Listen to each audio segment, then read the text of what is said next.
शिक्षक साथियों नमस्कार। डेली गिरो यूट्यूब चैनल में आपका एक बार फिर से स्वागत है। तो यहाँ पर हम इस समय वर्तमान में खोले हुए हैं प्रेरणा UP.in। तो इस पोर्टल पर काम करने के लिए दो ऑप्शन महत्वपूर्ण आ रहे हैं, जिसमें आपको नए पंजीकरण और ट्रांसफ़र के लिए कार्य करना है। नए पंजीकरण आप तभी कर सकते हैं जब वर्तमान में जो भी आपका उच्च कक्षा है उसके बच्चे तो हट चुके हैं, लेकिन जो अन्य बच्चे हैं उनको आपको वेरीफाई करना है। और साथ ही साथ कुछ बच्चे आपके हो सकता है कि बीच में ही सत्र में ही छोड़कर चले गए, या वो आपके विद्यालय में अब अंतिम कक्षा तक नहीं पढ़ना चाहते हैं और वो यहाँ से जाना चाहते हैं, तो उन्हें आपको डिलीट करना है। तो उन्हें डिलीट कैसे करना है, तो सबसे पहले हम यही प्रक्रिया देखेंगे। तो सबसे पहले हम खोल लेते हैं अपने बच्चों की लिस्ट। तो यहाँ पर वर्तमान सत्र में हमारे यहाँ जो बच्चे शो हो रहे हैं वो 39 शो हो रहे हैं। और यहाँ पर अभी तक जो वेरीफाई बच्चे हमने किए हैं वो 9 बच्चों को किया है, 30 बच्चे अभी वेरीफाई नहीं हुए।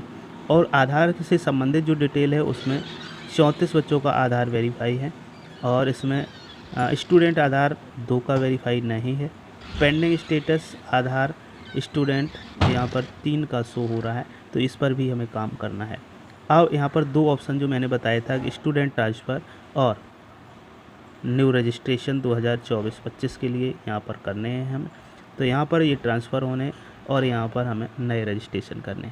तो नया रजिस्ट्रेशन करने से पहले आपको अपने विद्यालय के सभी बच्चों को वेरीफाई करना होगा। जो हटाने हैं इसी समय आप बच्चों को हटा दीजिए। मानिए कि पहला बच्चा ये है हमारा, इसको पीछे ऐसे चलते हैं और ऐसे मान के चलिएगा कि हमें हटाना है।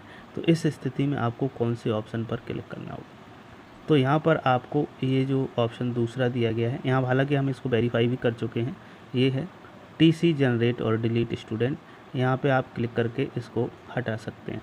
तो जैसे ही आप इसको क्लिक करेंगे हटाने के लिए, तो यहाँ पर कई एक ऑप्शन खुल करके आ जाएंगे, जैसे कि ये डुप्लीकेट पंजीकरण है, कक्षा उन्नति हो गई है, अपने घर के कार्यों में लगा रहना, गरीबी का कारण, कचरा बीनना, स्टेशन बस स्टैंड पर काम करना, गैरेज फैक्ट्री में काम करना, ईंट भट्टों में खदानों में काम करना, पलायन, आकस्मिक निधन, गंभीर दिव्यांग और परिवार घुमंतु है, अस्वस्थ होने के कारण, या फिर TC जनरेट करके आप इस बच्चे को बाहर भेज रहे हैं। तो इनमें से कोई भी ऑप्शन आप क्लिक करके अपने बच्चे को सुविधा अनुसार आप डिलीट कर सकते हैं। जैसे कि मान के चलिए कोई भी बच्चा अगर आपके विद्यालय में अब नहीं पढ़ता है, दूसरे विद्यालय में अन्यत्र कहीं उसने अपना नामांकन करवा लिया है, तो इस स्थिति में सबसे जो बेस्ट ऑप्शन रहेगा वो आपका रहेगा डुप्लीकेट पंजीकरण का। तो इसे जैसे ही आप क्लिक करेंगे डुप्लीकेट पंजीकरण पर, तो यहाँ पर आपको एक कमेंट लिखना होगा। और यदि आप उसकी TC जनरेट कर रहे हैं तो TC को जनरेट करिएगा, उसकी फ़ोटो खींच के डालिएगा, और साथ ही TC का नंबर और TC का डेट भी आपको डालना होगा। लेकिन यदि अन्य दूसरा ऑप्शन यदि कक्षा उन्नति हो गई, इस स्थिति में अगर आप सेलेक्ट कर रहे हैं तब भी आपको सेम वही रूल्स फॉलो करने होंगे। अब ये ऑप्शन यहाँ पर TC जनरेट का इसलिए आ रहा है, इसलिए नहीं हट रहा है क्योंकि यहाँ पर हम वेरीफाई कर चुके हैं, मतलब ये बच्चा हमारे विद्यालय में पढ़ ही रहा है, ये डुप्लीकेट तो हो ही नहीं सकता है। तो इसे क्या करेंगे, क्लोज, इसे अब ना ही डिलीट करें तो अच्छा है। लेकिन अब हम ऐसा बच्चा आपको दिखाते हैं जो अभी तक वेरीफाई नहीं हुआ है, उसमें क्या ऑप्शन आते हैं।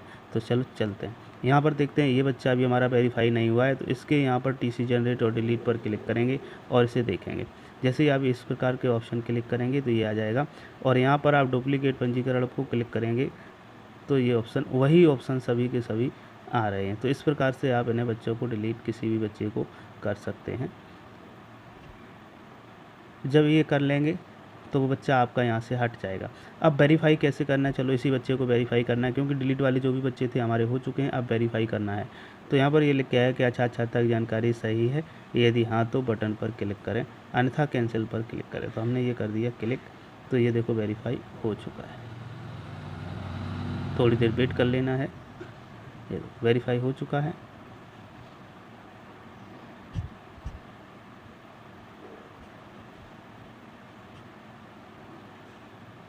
तो इस प्रकार से आप धीरे धीरे करके सभी बच्चों को वेरीफाई कर लीजिएगा। जब वेरीफाई आप कर लेंगे उसके बाद में आप नया रजिस्ट्रेशन करेंगे।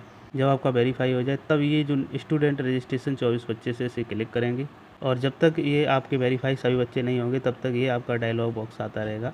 सर्वप्रथम विद्यालय के समस्या छात्राओं का वेरिफिकेशन करें, उसके उपरांत ही नवीन पंजीकरण कर सकते हैं। यहाँ पर साफ ये लिख करके आ रहा है, यहाँ पर कर दीजिएगा ओके। तो वेरीफाई करते हैं, वेरीफाई के बाद में आपको नए पंजीकरण करने हैं। तो ये कार्य आप वरीयता के आधार पर बहुत जल्दी, जितना जल्दी हो सके उतना जल्दी कर लें, क्योंकि नए स्टूडेंट्स जो भी आपके विद्यालय में आ रहे हैं उनका आपको रजिस्ट्रेशन भी करना है। वीडियो पूरा देखने के लिए आपका बहुत बहुत धन्यवाद।